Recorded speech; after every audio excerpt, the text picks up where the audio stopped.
Hello friends, હું છું દેવેન્દ્ર. મિત્રો, જો તમે ધોરણ 11-12 સાયન્સમાં ભણો છો તો આ લેક્ચર તમારા માટે બહુ કામનું.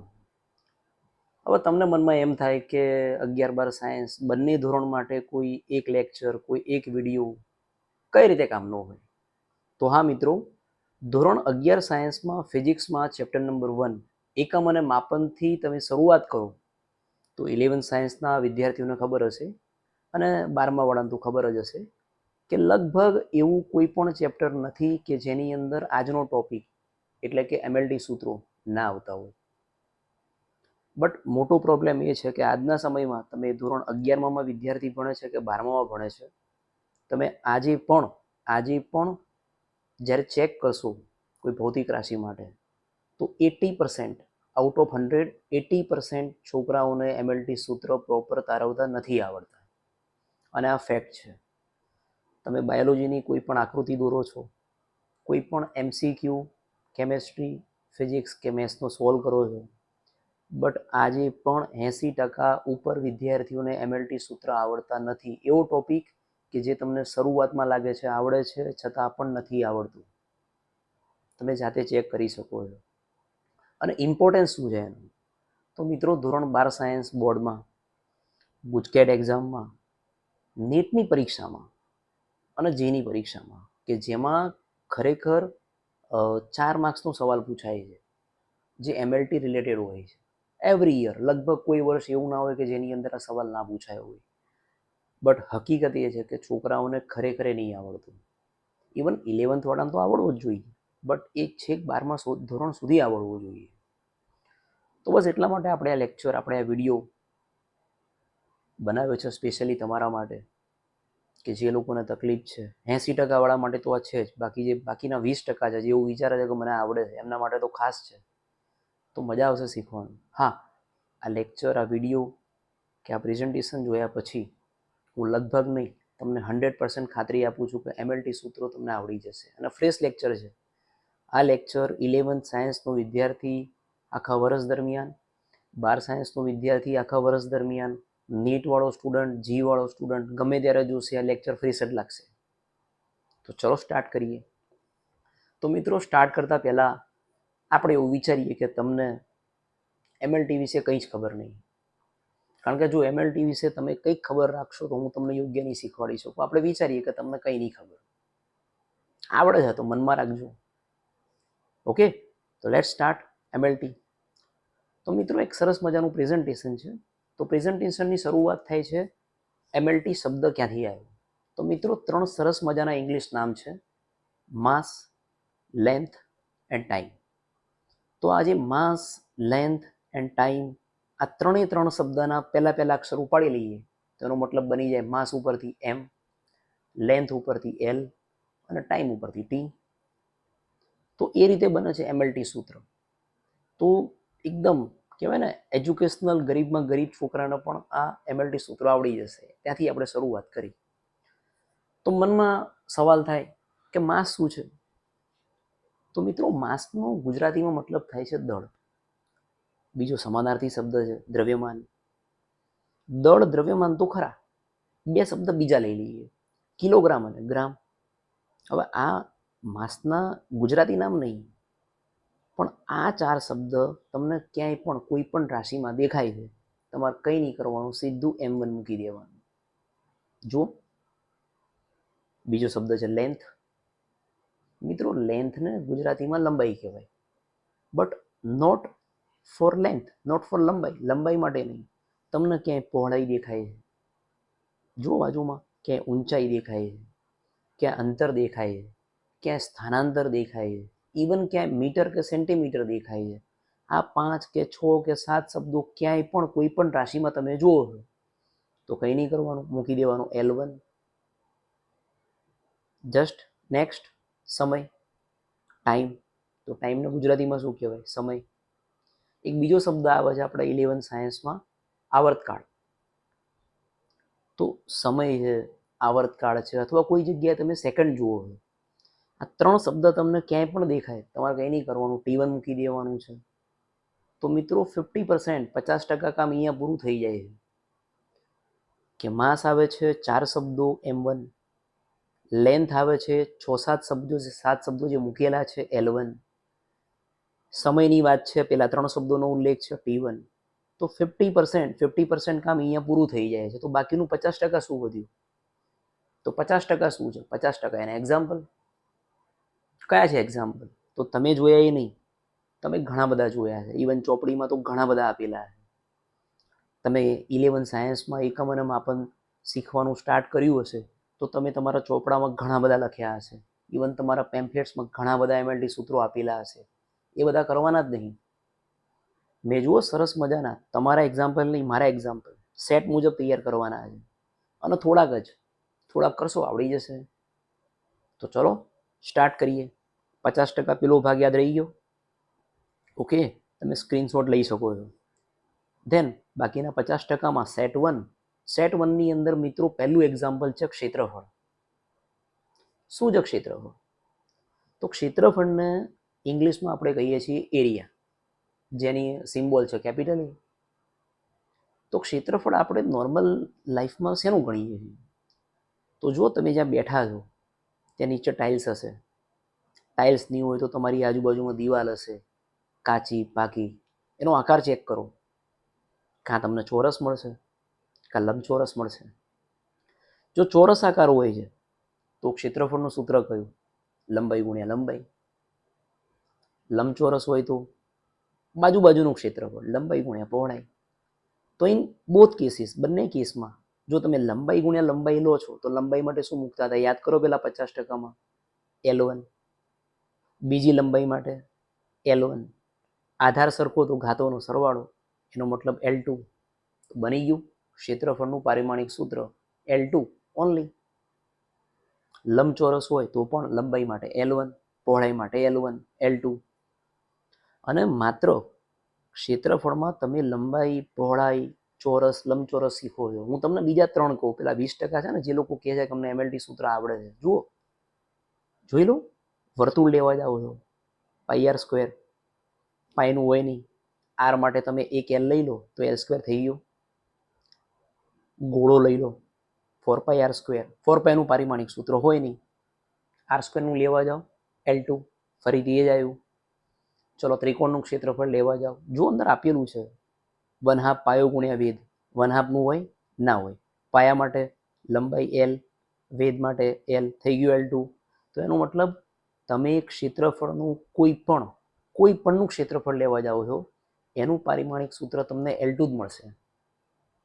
તો ક્ષેત્રફળ પૂરું. ધેન કદ. શું કહેવાય કદને ઇંગ્લિશમાં? વોલ્યુમ.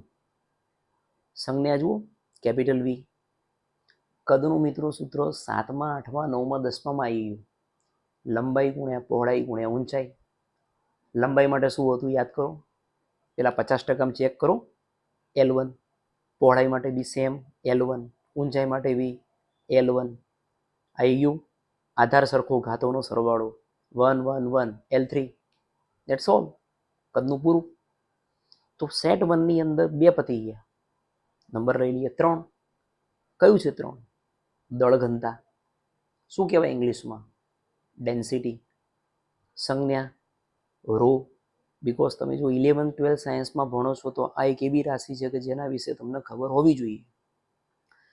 તો દળ ઘનતાનું સૂત્ર શું છે?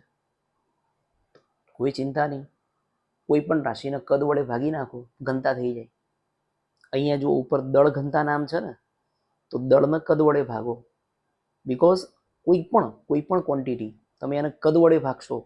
જેમ તમારા ધોરણ 12 સાયન્સમાં ઉર્જા ઘનતા આવે છે, તો ઉર્જા ઘનતામાં ચેક કરો, નીચે કદ આવે છે, ઉપર ઉર્જા આવે છે.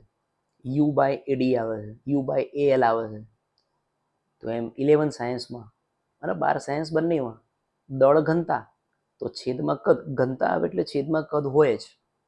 દળ છે તો ઉપર દળ. હવે દળનું પારિમાણિક સૂત્ર શું હતું? દળ ક્યાં આવતું હતું યાદ કરો. પેલા 50%માં ચેક કરો. M1. કદ માટે ઉપર જ લાયા જુઓ L3.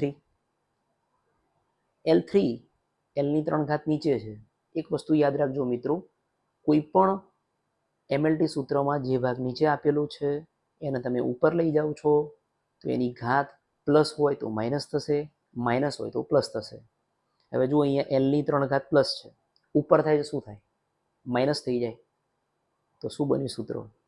m1 l-3, અને આમાં સમય ક્યાં દેખાય છે? નહીં દેખાતો, તો t0. મિત્રો, દળ ઘનતા એક એવી રાશિ છે કે જે ન માત્ર આપણે પરંતુ આપણા ઘરના દરેક સભ્યને દળ ઘનતા વિશે ખબર હોવી જોઈએ. ઇંગ્લિશમાં એને આપણે ડેન્સિટી કહીએ છીએ. હવે તમને મનમાં એમ થાય કે ઘરના સભ્યોને એમએલટી જોડે શું લેવા દેવા? તો મિત્રો, ઘરમાં લગભગ અત્યારે એવું કહેવાય છે કે 80% 90% જે ફેમિલી મેમ્બર્સ છે એ વાહન ચલાવે છે. ઇવન આપણા ઘરમાં આપણી મમ્મી, પપ્પા, ભાઈ, બહેન બધા જ લોકો એક્ટિવા, કાર ચલાવતા હોય છે. પેટ્રોલ પુરાવા જાઓ છો તો જ્યારે તમે પેટ્રોલ પુરાવા જાઓ છો ત્યારે પેટ્રોલ પંપમાં જે મીટર આપેલું હોય છે એની અંદર આ રાશિ આપેલી હોય છે. તમારું ખાલી ધ્યાન નહીં ગયું. આજ આ લેક્ચર જોયા પછી જ્યારે જાઓ પેટ્રોલ કે ડીઝલ પુરાવા માટે, ત્યારે તમારા પપ્પા મમ્મીને કહેજો કે આ નિશાન જોજો, તમારા માટે બહુ કામનું છે. ઇવન તમારા માટે તો કામનું જ છે. જો હું હમણાં લગભગ 2 મહિના પહેલાં જ ભૂતાનના પ્રવાસે ગયો હતો. ત્યાં પેટ્રોલનો ભાવ ઓછો હતો તો મેં એક સરસ મજાનો વિડીયો ઉતારી લીધો. આ એનો જ ફોટોગ્રાફ છે. જુઓ કે જ્યાં તમને કમ્પ્લીટલી લખેલું દેખાશે ડેન્સિટી, બાજુમાં જુઓ એકમ લખેલું છે કિલોગ્રામ પર મીટર ક્યુબ. હવે તમને મનમાં એમ થાય કે ચલો ડેન્સિટીને પપ્પા મમ્મી જોડે શું લેવા દેવા? તો લેવા દેવા છે. ભારત સરકારે નક્કી કર્યું છે કે તમારા પેટ્રોલની ડેન્સિટી 730 થી 800 હોવી જોઈએ અને ડીઝલ માટે 830 થી 900. આટલી ડેન્સિટીનું પેટ્રોલ, યાદ રહ્યું, 730 થી 800 પેટ્રોલ અને 830 થી 900 ડીઝલ એ સૌથી બેસ્ટ પેટ્રોલ અને ડીઝલ છે. તમે એનાથી ઓછા ડેન્સિટીવાળું પેટ્રોલ કે એનાથી ઓછા ડેન્સિટીવાળું ડીઝલ પુરાવો છો તમારી ગાડીમાં, તો એ તમારી ગાડી માટે યોગ્ય નથી. તો તમે જ્યાં બી પેટ્રોલ ડીઝલ પુરાવો છો, આ ભારત સરકાર કહે છે, 2023-24નો રિપોર્ટ છે, તમે ઇવન સર્ચ કરી શકો છો. તો એ તમારા માટે કામનું છે. તો પપ્પા મમ્મીને કહેજો, આંકડો યાદ રહ્યો, સ્ક્રીનશોટ પાડી લેજો કે આ પેટ્રોલની ડેન્સિટી છે 730 થી 800. ડેન્સિટી યાદ રહ્યું ને, ગુજરાતી નામ દળ ઘનતા. અને ડીઝલ માટે 830 થી 900. વધારે તો નહીં જોઈએ, ઓછી જશે જો હશે તો બી. બાકી આટલામાં હોય તો બેસ્ટ, ત્યાં જ પુરાવજો પેટ્રોલ કે ડીઝલ. તો આપણો સેટ 1 અહીંયા પૂરો થયો મિત્રો. સેટ 1માં માત્ર 3 રાશિઓ છે: ક્ષેત્રફળ, કદ અને દળ ઘનતા. તો ચલો સેટ 2 તરફ જઈએ. પેલા 50% ભૂલતા નહીં. ઓકે, ચલો સેટ 2. સેટ 2 કયું છે? તો મિત્રો, સેટ 2ની અંદર પહેલી રાશિ છે વેગ, વેલોસિટી, સંજ્ઞા સ્મોલ વી. શું છે વેગ? અંતર ભાગ્યા સમય. હવે જો અંતર આવે ને તો પેલા 50% પાછા આવી જાય. યાદ કરો અંતર ક્યાં આવતું હતું? વચ્ચેવાળામાં આવતું હતું એલમાં. અંતર, સ્થાનાંતર, લંબાઈ, પહોળાઈ, ઊંચાઈ. L1 સમય માટે, T1 નિયમ મુજબ નીચે ના ચાલે ને, T1 ને ઉપર લઈ જાઓ તો L1 1 ઉપર ગયા, Tની -1. That's all. ચલો આવી જાઓ પ્રવેગમાં. શું છે પ્રવેગ? તો ઉપર જે સૂત્ર છે યાદ રહ્યું, અંતર ભાગ્યા સમય. અહીંયા લખી નાખો, અંતર ભાગ્યા સમયનો સ્ક્વેર. તો મિત્રો, અંતર માટે L1, સમયનો સ્ક્વેર છે T2, 2 ઘાત ઉપર લાવો, L1 T-2. જો પ્રવેગ માટે સંજ્ઞા કઈ છે? સ્મોલ એ. શા માટે? યાદ કરો, તમે જે બી એક્ટિવા ચલાવો છો, કાર ચલાવો છો, એક્સિલેટર આપો છો, સ્પીડ વધારો છો, એ એક્સિલેટરને ઇંગ્લિશમાં જ્યારે કોઈ રાશિ વડે દર્શાવીએ એટલે એને કહેવાય પ્રવેગ, એક્સલેરેશન. આ એ સંજ્ઞા છે. તો એનો મતલબ વેગ માટે અંતર ભાગ્યા સમય, પ્રવેગ માટે અંતર ભાગ્યા સમયનો સ્ક્વેર. હવે જો આપણી ભૂલ શું કરીએ છીએ, આપણે વેગ પ્રવેગ જોઈએ છીએ પણ ત્રીજી રાશિ સેમ એના જેવી છે જોતા નહીં. સેટ 2ની અંદર જુઓ નંબર 3, વેગમાન. શું કહેવાય ઇંગ્લિશમાં? મોમેન્ટમ. હા, એની સંજ્ઞા સ્મોલ પી છે. શું છે વેગમાન? કંઈ નહીં કરવાનું. વેગમાનનું સૂત્ર જુઓ, નામમાં જ સૂત્ર છે વેગમાન. તો વેગ ગુણ્યા માન, માન એટલે દ્રવ્યમાન. ચલો વેગનું જુઓ પારિમાણિક સૂત્ર શું છે? ઉપર જ જોયું ને, L1 T-1. અને દ્રવ્યમાન શું હતું? દ્રવ્યમાન યાદ કરો પેલા 50%માં માસ માટે આવતું હતું, યાદ છે? દળ અને દ્રવ્યમાન ગમે તે હોય તો આપણે M1 મૂકતા હતા. તો જોઈ લો, કમ્બાઈન કરી દો સૂત્રને, M1 L1 T-1. તો મિત્રો સેટમાં આ સૂત્રો તૈયાર થાય છે. અને આ સૂત્રોની એક બીજી ખાસ વિશેષતા એ છે કે આપણું આજનું ટાસ્ક માત્ર MLT જે સૂત્રો છે એ શીખવા પૂરતું નથી. જો તમે એવું માનતા હોય કે તમે MLT સૂત્રો શીખો છો, ના, તમે MLT સૂત્રો સાથે તમારા જીવનની બેસ્ટ કામની ભૌતિક રાશિઓ શીખી રહ્યા છો. ક્ષેત્રફળ, કદ, ઘનતા, વેગ, પ્રવેગ, વેગમાન, મિત્રો કામની રાશિ છે. ઇવન વેગમાનનો ઉલ્લેખ તો ઇંગ્લિશમાં આપણે કહીએ છીએ મોમેન્ટમ, ક્રિકેટ મેચમાં થાય છે. ઘણીવાર જ્યારે વિરાટ કોહલી છે, રોહિત શર્મા છે, જ્યારે ક્રિકેટના બહેતરીન શોટને ફટકારે છે ત્યારે આ શબ્દનો ઉપયોગ કરે છે કે very well momentum, good momentum. એ જે મોમેન્ટમ શબ્દ છે એ એના બેટ અને દડાના વેગ સાથે લેવા દેવા છે. તમે જ્યારે આગળ ભણશો ત્યારે તમને આઈડિયા આવશે. બટ આપણા માટે તો હાલ આટલું જ, વેગમાન, વેગ ગુણ્યા દ્રવ્યમાન, ધેટ્સ ઓલ. તો સેટ 2 પૂરો. છેલ્લો સેટ, સેટ 3. ચલો, સેટ 3 શું છે? તો સેટ 3 તમારા ભૌતિક વિજ્ઞાન, તમારા ફિઝિક્સની મેન રાશિનું નામ છે બળ. ઇંગ્લિશમાં કહેવાય એને ફોર્સ. શું છે મિત્રો ફોર્સ? કંઈ નહીં, મેં હું કીધું તું, સૂત્ર યાદ રાખજો. સૂત્ર યાદ રાખવા જરૂરી છે. ઘણા છોકરાઓ આંકડા યાદ રાખે છે, 111, 112, 113, એમને જ MLT સૂત્રો નહીં આવડતા. મિત્રો ફોર્સ, બળને સૂત્ર વડે દર્શાવીએ તો કહેવાય દળ ગુણ્યા પ્રવેગ. ઘણા કહેતા હોય છે F બરાબર માં, તો બી ચાલે. બટ દળ ગુણ્યા પ્રવેગ આ લેક્ચરના સાથે અનુકૂળ રહેશે. ગુજરાતી શબ્દો. પાછું દળ આવ્યું, પેલા 50%માં યાદ કરો, M1. પ્રવેગ આવ્યું. પ્રવેગ માટે આમ તો ડાયરેક્ટ લખીએ, પણ પ્રવેગ માટે આપણે સૂત્ર જ લખીએ ને. હવે તો યાદ રહી ગયું ને, અંતર ભાગ્યા સમયનું સ્ક્વેર. અંતર માટે શું હતું? L1. સમયનો સ્ક્વેર નીચે છે, 2 ઘાત ઉપર લઈ જાઓ, -2 ઘાત. બની ગયું M1 L1 T-2. મિત્રો આજનું MLT લેક્ચર પ્રેઝન્ટેશન વિડીયો જે તમે જોઈ રહ્યા છો, તમારા માતા પિતા, તમારા ભાઈ બહેન માત્ર ભણેલા ગણેલા હશે, સાયન્સમાં હોવાની જરૂર નથી, તો પણ આવડશે એટલું ઇઝી પ્રેઝન્ટેશન મેં બનાવ્યું છે. બળ, સંજ્ઞા, ફોર્સ, કેપિટલ F. ધેન જુઓ સેટ 3ની અંદર વિશેષતા જુઓ. મેં એક્ઝામ્પલ કઈ રીતે લીધા છે. બળ પછી એક્ઝેક્ટલી એના પછીનું એક્ઝામ્પલ આઘાત છે. જુઓ મિત્રો, આઘાત માટે અલગ અલગ સંજ્ઞાઓ છે. તમે એના માટે FDD કહી શકો છો, IMP કહી શકો છો, ઇમ્પલ્સ યુઝ થાય છે, બરાબર. પણ આપણે ખાલી એટલું વિચારીએ કે આઘાત માટે આપણે કંઈ નહીં કરવું. આઘાત માટે આપણે ઉપર બળ તો ભણ્યા જ હતા. તો આઘાતનું સૂત્ર છે બળ ગુણાકારમાં સમય. એનો મતલબ તમે ઉપરની રાશિને સમય વડે ગુણી કાઢો, તમારા આઘાતનું MLT સૂત્ર બની જાય. હવે બળ બાળકો, વિદ્યાર્થીઓ એટલી બધી વાર ભણે છે કે એનું MLT સૂત્ર એમને મોઢે આવડે. એક ટાઈમ વેગનું નહીં આવડે, બટ બળનું આવડશે. કયું? જો ઉપરથી M1 L1 T-2. બાજુમાં સમય વડે ગુણાકાર કરો તો જુઓ એક ઘાત જતી રહી, બીકોઝ એક માઇનસ છે, એક પ્લસ છે. તો શું વધે? M1 L1 T-1. આ રાશિ તો જુઓ ક્યાંક આવી ગઈ. સેટ 2માં ચેક કરજો, એક રાશિ એવી બી છે જેનું પારિમાણિક સૂત્ર સેમ આ છે. તો આનો MCQ પૂછાયેલું છે આગળ પરીક્ષાઓમાં. ચલો નંબર 3માં જતા રહીએ. તો નંબર 3ની અંદર જો પહેલી રાશિ બળ ભણ્યા આપણે, બીજી કઈ ભણ્યા? આઘાત. નંબર 3માં જતા રહીએ, સેમ એના જેવી દબાણ. શું કહેવાય દબાણને ઇંગ્લિશમાં? પ્રેશર. સંજ્ઞા જુઓ કઈ છે? Capital P.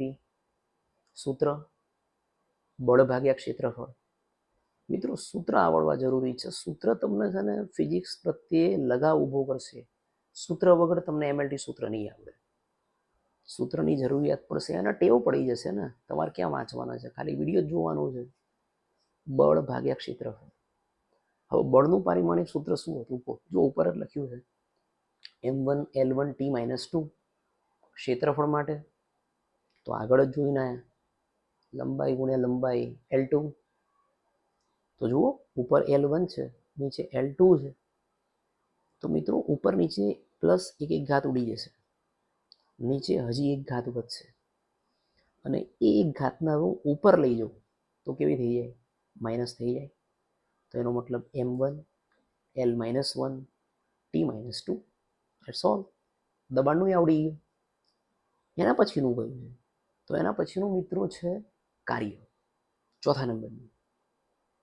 હવે વિચારો આ સૂત્રની વિશેષતા શું છે કે તમે કાર્યનું જે પારિમાણિક સૂત્ર છે એ માત્ર કાર્યનું પારિમાણિક સૂત્ર નથી, પરંતુ કાર્યની સાથે સાથે ઘણી બધી રાશિઓ, ઉર્જા, સ્થિતિ ઉર્જા, ગતિ ઉર્જા, ઉષ્મા ઉર્જા, યાંત્રિક ઉર્જા, આંતરિક ઉર્જા, ટોર્ક, આ બધા માટે એક જ MLT સૂત્ર આવશે. શું છે એનું સૂત્ર? કાર્ય કરવું હોય તો બસમાં બેસવું પડે. બસ બળ ગુણ્યા સ્થાનાંતર. બળ ગુણ્યા સ્થાનાંતર. બળનું પારિમાણિક સૂત્ર શું છે? ઉપર જુઓ M1L1 T-2 અને સ્થાનાંતરનું પેલા 50%માં ચેક કરો L1. M1L1 T-2 અને બાજુમાં L1. અહીંયા તો જો બંને નિશાની સરખી છે L માટે, સરવાળો કરી દો M1L2 T-2 પૂરું. તો જુઓ મેં જેટલી બી રાશિઓ પસંદ કરી છે બધામાં બળ કોમન છે. બળ ગુણ્યા સમય, બળ ગુણ્યા સ્થાનાંતર, બળ ભાગ્યા ક્ષેત્રફળ. અને જુઓ નંબર 5, તો નંબર 5 છે પાવર. તો મિત્રો પાવર શું છે? તો પાવર કંઈ નહીં, પાવર છે.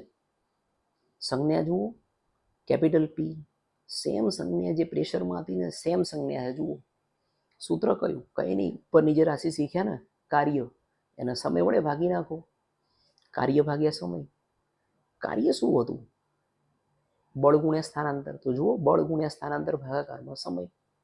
બળનું પારિમાણિક સૂત્ર જોઈ લો M1L1 T-2, સ્થાનાંતરનું L1 ભાગાકારમાં ફરીથી T1. હવે પેલું તો આપણને ખબર હતી ને M1L2 T-2, પણ નીચે હજી T1 છે, નીચે એક ઘાત છે, ઉપર જતો કેવી થઈ જાય? -1 ઘાત. તો એનો મતલબ પહેલાથી -2 તો હતી જ, ફરીથી એક ઉપર ગઈ એ બી માઇનસ હતી, તો -2 ને -1 કેટલી થઈ ગઈ? 3. તો પારિમાણિક સૂત્ર શું આવે? M1L2 T-3. તો મિત્રો એ સાથે આપણો સેટ 3 પૂરો થાય છે. હવે સેટ 1, સેટ 2 એન્ડ સેટ 3, આ 3 સેટ તમારા માટે ઇનફ છે. આ 3 સેટ સિવાય તમને શું ખબર હોવી જોઈએ MLT સૂત્રો શીખવા માટે? મિત્રો આપણા ધોરણ 10ની અંદર વિદ્યુત પ્રવાહ ચેપ્ટર આવતું. એ વિદ્યુત પ્રવાહનો એકમ એમ્પિયર છે. એનો મતલબ કોઈ જગ્યાએ તમે વિદ્યુત પ્રવાહ જુઓ છો તો તમારા MLTની બાજુમાં તમે એમ્પિયરની જે સંજ્ઞા છે કેપિટલ એ મૂકી શકો છો. અને સ્પેશિયલી તમારા ધોરણ 10માં સૂત્ર આવતું વિદ્યુત પ્રવાહનું I = Q/T, તો Q = IT થતું. એનો મતલબ કોઈ જગ્યાએ વિદ્યુત પ્રવાહની વિદ્યુત ભાર આપે તો Q = IT લખાય. તો મતલબ Iની જગ્યાએ A1 અને Tની જગ્યાએ T1. બસ આટલું જ. સેટ 1, 2, 3 વિદ્યુત પ્રવાહ અને વિદ્યુત ભાર. તમને માત્ર આટલા પારિમાણિક સૂત્રો આવડે છે એનો મતલબ તમારે 12 સાયન્સ સુધી ગભરાવાની કોઈ જરૂર નથી. ઘણા છોકરાઓ એવું કહે છે કે સાહેબ ચોપડીમાં 94 આપ્યા, 11 સાયન્સની ચોપડી તમે ચેક કરો તો પાછળ 92, 93, 94 MLT સૂત્રો આપ્યા છે. ઇવન સાહેબ અમારા સાહેબે 100, 125 લખાવડાયા છે. મિત્રો જો ખરેખર ચોપડી એવું ઈચ્છતી હોય કે તમને 94 એકમ અને માપન ચેપ્ટર શીખ્યા પછી આવડી જ જાય તો એ MLT સૂત્રો તમારા પહેલા ચેપ્ટરની પાછળ મૂક્યા હોય, ન કે સાવ પાછળ. એમનો હેતુ એ જ છે કે તમે જેટલી બી ભૌતિક રાશિઓ ધોરણ 11માં શીખો છો, ધોરણ 12માં શીખો છો, સ્ટેપ બાય સ્ટેપ શીખો. બાકી તમારી આ જે 15-17 MLT સૂત્રો છે એ તમને બેઝિક આવડે છે, સૂત્ર સહિત આવડે છે, માત્ર તૈયાર કરીને નહીં, 111, 112 નહીં. તમે માત્ર આ રીતે શીખશો તો તમારા માટે ઇઝી છે. તમારે 94 95 કરવાની કંઈ જ જરૂર નહીં. તમે કર્યા જ હતા. જે છોકરાઓ હાલ 12મા ધોરણમાં ભણે છે, 11th સાયન્સમાં જ્યારે ભણતા હતા ત્યારે એમને 100 કર્યા જ હતા, છતાં બી આજે એમને તારવતા નહીં આવડતા. તો કહેવાનો ભાવાર્થ શું છે?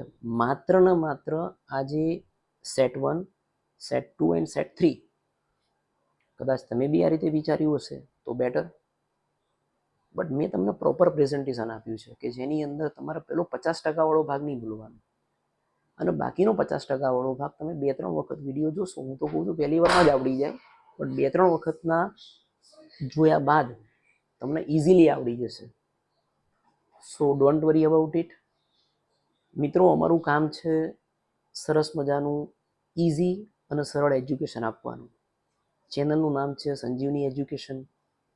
જો તમને વિડીયો ગમે છે તો ચેનલને સબસ્ક્રાઈબ કરો, વિડીયોને સાયન્સના સ્ટુડન્ટ સાથે અચૂક શેર કરો, લાઈક કરો.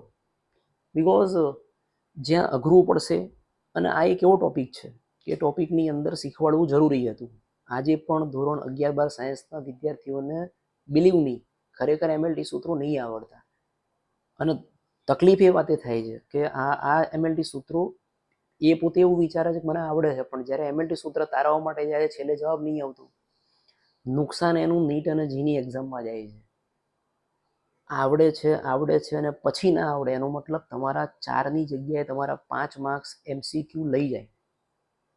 અને ફ્રેશ લેક્ચર છે. આ લેક્ચર તમે વર્ષના કોઈ પણ ભાગમાં જોશો તમારા માટે કામમાં જ આવશે. તો સંજીવની એજ્યુકેશન ચેનલનું નામ છે, લાઈક કરજો.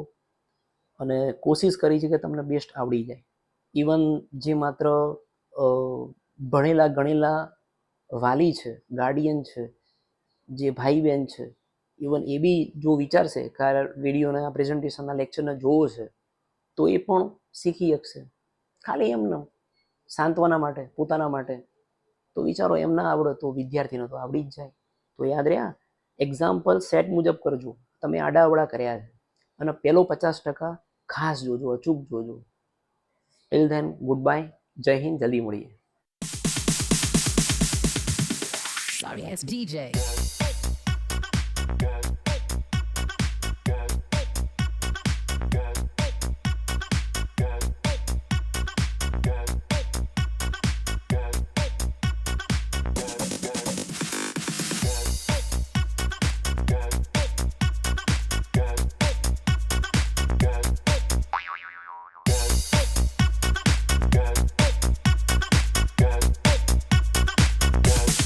You can get some.